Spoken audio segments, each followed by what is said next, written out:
ശബരിമലയിലെ സ്വർണ്ണപ്പാളികളുമായി ബന്ധപ്പെട്ട വിവാദം CPM നേതാക്കൾ തമ്മിലുള്ള പരസ്യ പോരിലേക്ക് ദേവസ്വം ബോർഡ് മുൻ അധ്യക്ഷന്മാർ കൂടിയായ എ പത്മകുമാർ, കെ അനന്തഗോപൻ എന്നിവർ ദേവസ്വം മാനുവൽ മുൻനിർത്തി ആരോപണങ്ങൾ ഉന്നയിക്കുകയാണ്. ക്ഷേത്രം മുതൽ അറ്റകുറ്റപ്പണി വേണ്ടി വന്നാൽ അത് ക്ഷേത്ര പരിസരത്ത് തന്നെ നടത്തണമെന്ന ദേവസ്വം ബോർഡ് മാനുവൽ ചൂണ്ടിക്കാണിച്ച് കെ അനന്തഗോപൻ നടത്തിയ പരാമർശങ്ങളാണ് കാര്യങ്ങളെ പൊട്ടിത്തെറിയിലെത്തിച്ചത്. 1955 ദേവസ്വം മാനുവലിൽ 14 ചാപ്റ്ററിൽ 38 റൂള് പറയുന്നത് ഈ ഭരണിപ്പാത്രങ്ങളെ സംബന്ധിച്ചും അതുപോലെ തന്നെ തിരുവാഭരണങ്ങളെ സംബന്ധിച്ചും അറ്റകുറ്റപ്പണികളോ മറ്റു കാര്യങ്ങളോ വേണ്ടി വന്നാൽ അതെല്ലാം ടെമ്പിൾ പ്രമിസസിൽ വെച്ച് തന്നെ നടത്തണം എന്ന് കൃത്യമായ നിർദ്ദേശം അതിൽ പറയുന്നുണ്ട്. ഈ പ്രതികരണം ചൂണ്ടിക്കാണിച്ചപ്പോൾ എ പത്മകുമാർ മുതിർന്ന നേതാവിനെതിരെ ആക്ഷേപം ചൊരിയുകയാണ് ഉണ്ടായത്. ദേവപ്രശ്നം വെച്ചപ്പോഴാണ് 18ാം പടിക്ക് മേലെ സ്ലൈഡിങ് പാടില്ല എന്ന് പറഞ്ഞു. എൻ്റെ കാലത്ത് അത് പൊളിച്ചു. അതെങ്ങനെയാണ് പിന്നെ പണിഞ്ഞത്? ഇപ്പോഴത്തെ ദേവസ്വം ബോർഡ് പ്രസിഡന്റ് ഇതുവരെ വിദേശയാത്ര നടത്തിയിട്ടില്ലല്ലോ.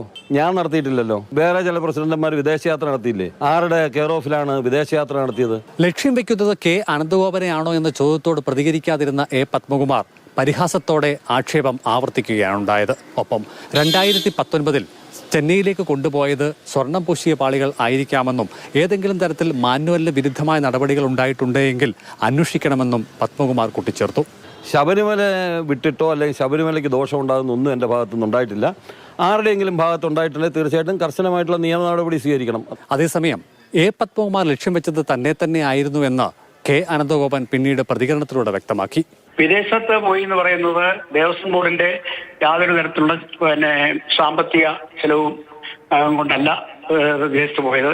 ഞാൻ മാത്രമല്ല, ബോർഡ് മെമ്പർമാരും ചീഫ് എഞ്ചിനീയറും അടക്കമുള്ള ആളുകളാണ് അത്തരത്തിൽ പോയത്. അതിൻ്റെ അകത്ത് ഏതെങ്കിലും തരത്തിലുള്ള പ്രത്യേകമായ ഒരു പരിശോധന നടത്തേണ്ട കാര്യമുള്ളതൊന്നുമല്ല. കാരണം ദേവസ്വത്തിന്റെ ഒരു തരത്തിലുള്ള ഫണ്ട് ഉപയോഗിച്ചല്ല ആ യാത്ര നടത്തിയിട്ടുള്ളത്.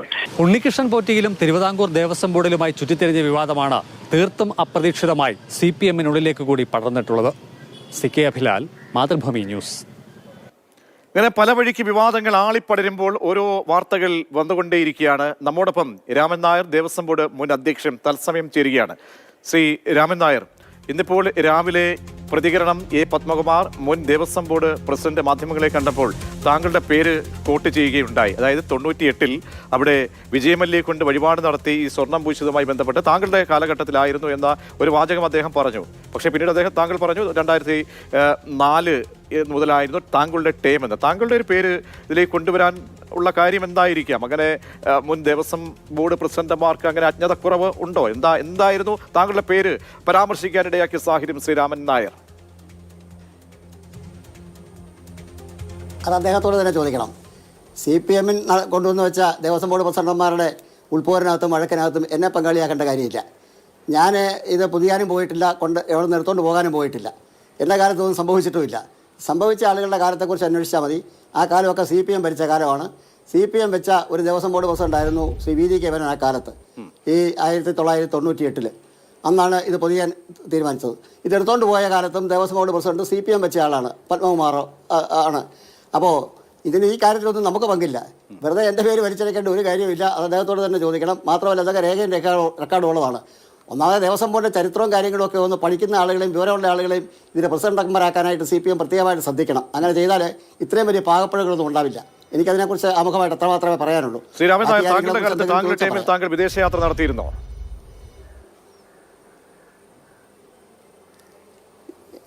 ദേവസ്വം ബോർഡിൻ്റെ ആയിട്ട് വിദേശയാത്ര നടത്തിയിട്ടില്ല. എൻ്റെ മകൻ അന്ന് ഗൾഫിൽ ജോലി ഉണ്ടായിരുന്നു. ഞാൻ അവനെ കാണാനായിട്ട് പോയിരുന്നു. അല്ലാതെ ദേവസ്വം ബോർഡ് വിളിക്കുകയോ ദേവസ്വം ബോർഡിൻ്റെ പേരിലോ ഒരു വിദേശയാത്രയും നടത്തിയിട്ടില്ല.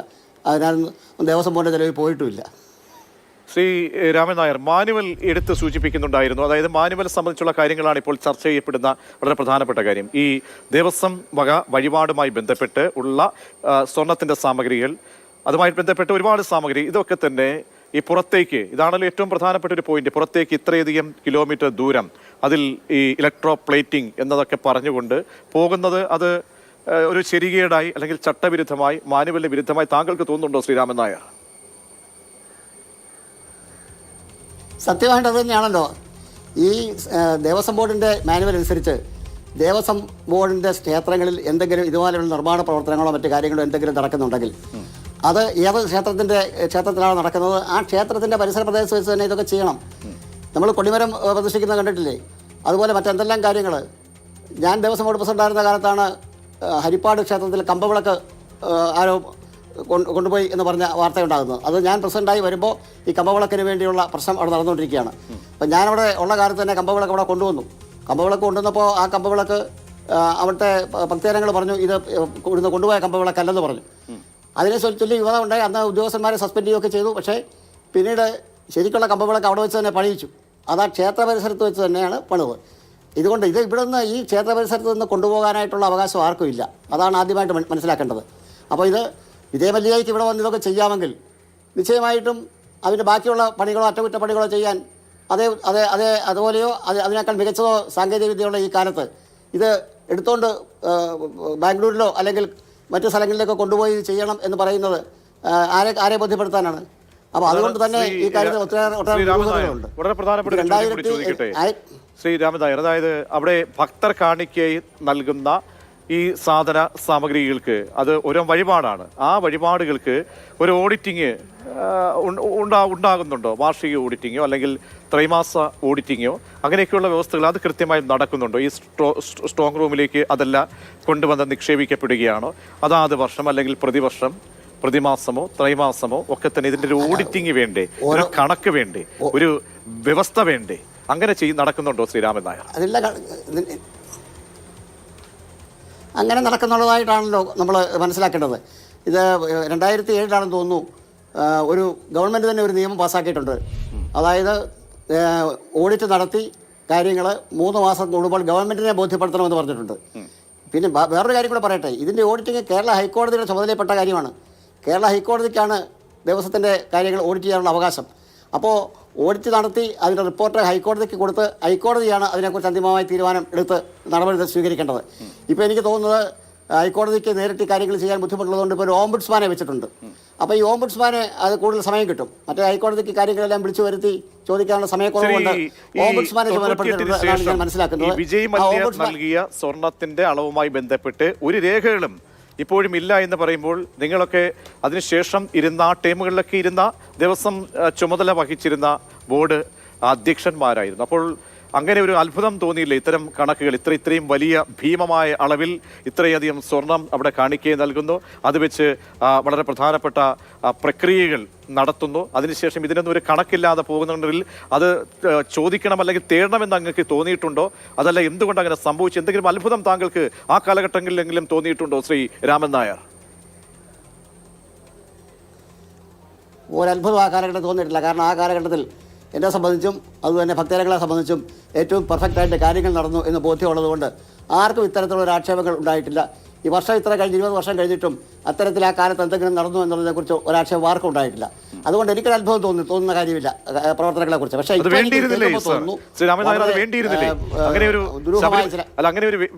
അങ്ങനെ ഒരു ഓഡിറ്റിംഗ് വേണ്ടിയിരുന്നില്ലേ? കാരണം ശബരിമലയിലെ എന്താണ് മേൽക്കൂര, അവിടുത്തെ ദ്വാരപാലകർ, അവിടുത്തെ പീഠം, അവിടുത്തെ കാണിക്കവഞ്ചി, അവിടെ എത്രയോ പരിപാവനമായിട്ടുള്ള സാമഗ്രികൾ, ഇതിൻ്റെയൊക്കെ തന്നെ സ്വർണം പൂശുമ്പോൾ അത് എത്ര അളവിലാണ് അല്ലെങ്കിൽ എങ്ങനെയൊക്കെയാണ് അതിൻ്റെ അളവ് തൂക്കങ്ങൾ, അത് എത്രത്തോളം അത് മാറ്റുണ്ട് അല്ലെ അങ്ങനെയൊക്കെയുള്ള നോക്കാനുള്ളൊരു ബാധ്യത ആ കാലഘട്ടത്തിൽ ഇരുന്ന ഒരു വ്യക്തി എന്ന നിലയിൽ എന്തുകൊണ്ട് തോന്നിയില്ല? അത് അത്ഭുതം തോന്നുന്നുണ്ട്, അതുകൊണ്ട് ചോദിച്ചാ.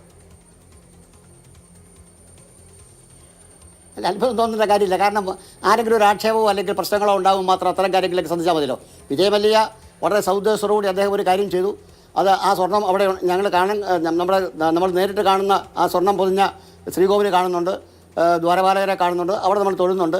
ആരും അത് അവിടെ അപഹരിച്ചുകൊണ്ട് പോയതായിട്ട് ഞങ്ങളുടെ കാലത്ത് ആരും ബോധ്യപ്പെട്ടിട്ടില്ല. അങ്ങനെ അപകടമൊന്നും ഉണ്ടായിട്ടുമില്ല.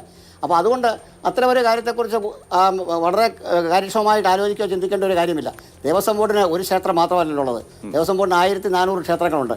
എല്ലാ ക്ഷേത്രങ്ങളിലും ഉള്ള ഇതുപോലെയുള്ള വസ്തുക്കളൊക്കെ തന്നെ വളരെ വിലപിടിപ്പുള്ളതും. കഥാപാത്രത്തെ താങ്കളുടെ ടീമിലോ അതിന് പിന്നീടോ താങ്കൾക്ക് അറിവുള്ള വ്യക്തിയാണോ ശ്രീ ഉണ്ണികൃഷ്ണൻ പോറ്റി വ്യക്തിപരമായി? ഇല്ലില്ല, അങ്ങനെ ഒരാളിനെ കുറിച്ച് എനിക്ക് ഇപ്പോൾ ഈ വാർത്തകളിൽ കണ്ടപ്പോൾ മാത്രമേ എനിക്കറിയുള്ളൂ. എൻ്റെ കാലത്ത് അങ്ങനെ ഒരാൾ അവിടെ ഉണ്ടായിരുന്നില്ല. ഞാൻ അറിഞ്ഞിടത്തോളം 2010 ശേഷമാണ് ഉണ്ണികൃഷ്ണൻ പോറ്റി അവിടെ എത്തുകയും അവിടെ കീഴ്ശാന്തിയായിട്ടോ മറ്റോ ഇടക്കാലം ജോലി ചെയ്യുകയൊക്കെ ചെയ്തിരുന്നു എന്നാണ് പിന്നീട് ഓരോരുത്തരോട് സംസാരിച്ചപ്പോൾ എനിക്ക് മനസ്സിലാക്കാൻ സാധിച്ചത്. എൻ്റെ കാലത്ത് ഒരു ഉണ്ണികൃഷ്ണൻ പോറ്റി അവിടെ ഉണ്ടായിട്ടില്ല. ഈ 2019 ദേവസ്വം ബോർഡ് ഒരു ഉത്തരവ് പ്രകാരം ഈ 2019 ഈ സ്വർണ്ണപ്പാളികൾ പുറത്തേക്ക് കൊണ്ടുപോകുന്നതും അതിൽ സ്വർണ്ണം പൂശലുമായിട്ട് ബന്ധപ്പെട്ട് ഈ പാളികൾ കൊണ്ടുപോകുന്നത്. അപ്പോൾ അവിടെ ഒരു ചെമ്പുപാളി എന്നൊരു ഉത്തരവാണ് ഇറങ്ങുന്നത്. ആ ഒരു വെറുമൊരു ഉത്തരവ് മാത്രമല്ല, ഇന്നിപ്പോൾ മാതൃഭൂമി ന്യൂസ് പുറത്തേക്ക് വിട്ട അന്വേഷണവുമായി ബന്ധപ്പെട്ട് കൂടുതൽ ആഴങ്ങളിലേക്ക് പോയപ്പോൾ കണ്ടെത്താനായത് ഈ മഗസറിൽ പോലും അത് രേഖപ്പെടുത്തിയിരിക്കുന്നു ചെമ്പുപാളി എന്ന്. അപ്പോൾ അങ്ങനെ ഒരു ഉത്തരവ് അതിൽ അസ്വാഭാവികതയുണ്ടോ? അത് ബോർഡ് ഇറക്കിയ ഉത്തരവാണ്. ഞാൻ പറഞ്ഞത് അതൊക്കെ ഉത്തരവ് ഇറക്കിയ ആളോട് ചോദിക്കണം, എനിക്കതിനൊന്നും മറുപടി പറയില്ല. വേറൊന്ന് ഈ ചെമ്പ് എങ്ങനെ സ്വർണ്ണം എങ്ങനെ ചെമ്പായി എന്നുള്ളതിനെക്കുറിച്ചാണല്ലോ ഏറ്റവും പ്രധാനപ്പെട്ട ഒരു കാര്യം. അപ്പോൾ അത് ഇവിടുന്ന് കൊണ്ടുപോയത് തന്നെ ഏറ്റവും തെറ്റായ നടപടിയാണ്. പക്ഷേ അത് വേണ്ടത്ര നടപടിക്രമങ്ങളോട് കൂടിയല്ല കൊണ്ടുപോയതെന്നാണ് ഞാൻ മനസ്സിലാക്കുന്നത്. 40 ദിവസം കഴിഞ്ഞിട്ട് ഉണ്ണികൃഷ്ണൻ പോയിട്ട് തന്നെ വിളിച്ച അന്നത്തെ തിരുവാഭരണം കമ്മീഷനോട് പറഞ്ഞു, ഇങ്ങനെ ഒരു സാധനം ഞങ്ങൾ ചെയ്തു വെച്ചിട്ടുണ്ട്, അത് കൊണ്ടുപോകണമെന്ന് പറഞ്ഞു എന്നാണ് ഞാൻ മനസ്സിലാക്കുന്നത്. അപ്പോൾ ഇത്ര നിരുത്തരവാദപരമായിട്ടാണ് ആ കാര്യങ്ങളൊക്കെ ചെയ്തത്. അതുകൊണ്ട് ഇത് 2019 മുതൽ ഇതങ്ങനെ ആരംഭിച്ചു. ഉണ്ണികൃഷ്ണൻ പോറ്റിയുടെ വരവ് എവിടുന്നാണ്? ഉണ്ണികൃഷ്ണൻ പോറ്റി മാത്രമാണ് ഇതിൻ്റെ പുറകിലുള്ളത്.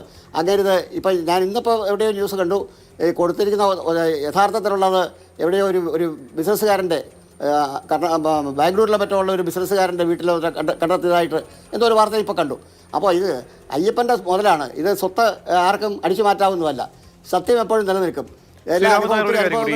ഈ കാലാകാലങ്ങളായി ശബരിമലയുമായി ബന്ധപ്പെട്ട് ശബരിമലയിലേക്ക് ചില നമ്മൾ ഈ പറയുമല്ലോ, മുഖ്യമന്ത്രിയുടെ ഭാഷയിൽ പറഞ്ഞ ചില അവതാരങ്ങൾ ആ സ്ഥാനത്ത് വന്ന് തമ്പടിക്കുന്ന പല ആളുകളും ഉണ്ടായിരുന്നു. ഏറ്റവും ഹൈക്കോടതി ബെഞ്ച് ചെവിക്ക് പിടിച്ച് ഇറങ്ങിപ്പോണമെന്ന് പറഞ്ഞ ഒരു സ്വാമി വേഷധാരിയായിട്ടുള്ള ഒരു കൊല്ലത്തുകാരൻ വ്യവസായി ഉണ്ടായിരുന്നു. അങ്ങനെ പലരും ഇപ്പോൾ ഇങ്ങനെയൊക്കെയുള്ള അവതാരങ്ങൾ ഈ ശബരിമലയിലേക്ക് വന്ന് പെടുന്നത് ഇവിടെ ഒരു പ്രത്യേക താവളമാക്കുന്നത് എന്തുകൊണ്ടായിരിക്കാം? ഇതിനൊക്കെ ഒരു മോണിറ്ററിംഗ് വേണമെന്ന് ശ്രീ രാമൻ നായർക്ക് തോന്നുന്നുണ്ടോ? അതിനൊക്കെ ഒത്താശ ചെയ്ത് കൊടുക്കുന്നത് അധികാരികളൊക്കെ തന്നെയാണ്.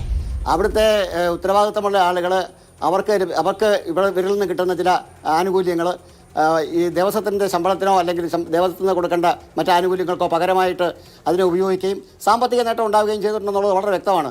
അത്തരം ആനുകൂല്യങ്ങളും അത്തരം സാമ്പത്തിക നേട്ടങ്ങളും ഒക്കെ ലഭിച്ചതുകൊണ്ടാണല്ലോ ഇത്തരത്തിലുള്ള ഭരണഘടനാ വിരുദ്ധതയുള്ള ശക്തികളെ അവിടെ കുടിയിരുത്താനും അധിവാസം ഉണ്ടാക്കാനും ഒക്കെ ചില ആളുകൾ ശ്രമിച്ചത്.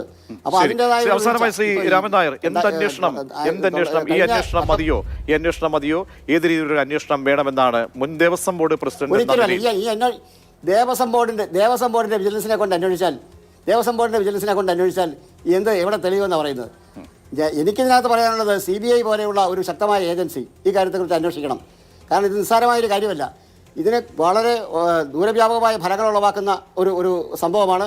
മാത്രവുമല്ല കോടിക്കണക്കായ ഭക്തജനങ്ങൾ, അത് കേരളത്തിൽ മാത്രമുള്ളവരല്ലോ, ഇന്ത്യയുടെ എല്ലാ ഭാഗത്തുമുള്ള കോടിക്കണക്കായ ഭക്തജനങ്ങളുടെ മനസ്സിന് മുറിവേൽപ്പിക്കുന്ന സംഭവങ്ങളാണ് ഉണ്ടായത്.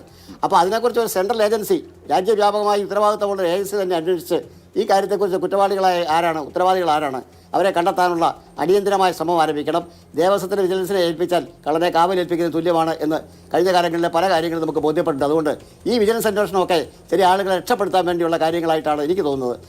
ഇത്തരത്തിലുള്ള അന്വേഷണം കൊണ്ടൊന്നും ഇതൊന്നും അവസാനിക്കില്ല. മറിച്ച് ഇതിൻ്റെ തുടക്കം മുതൽ എവിടെയാണ് ആരംഭിച്ചത് അവിടെ മുതൽ കണ്ടെത്തി ഓരോ ഘട്ടമായി ഇവർ ചെയ്ത ഓരോ കാര്യങ്ങളെക്കുറിച്ച് അന്വേഷിച്ച് ബന്ധപ്പെട്ടവരെ മുഴുവൻ അതിൻ്റെ വെളിച്ചത്ത് കൊണ്ടുവരാനുള്ള സമഗ്രമായ അന്വേഷണം ഈ കാര്യത്തിൽ ആവശ്യമാണ്. വളരെയധികം നന്ദി ശ്രീ ജി രാമൻ നായർ, മുൻ ദേവസ്വം ബോർഡ് പ്രസിഡന്റ്, നമ്മോട് ഈ വിവാദ വിഷയവുമായി ബന്ധപ്പെട്ട പ്രതികരണം നടത്തിയതിന്.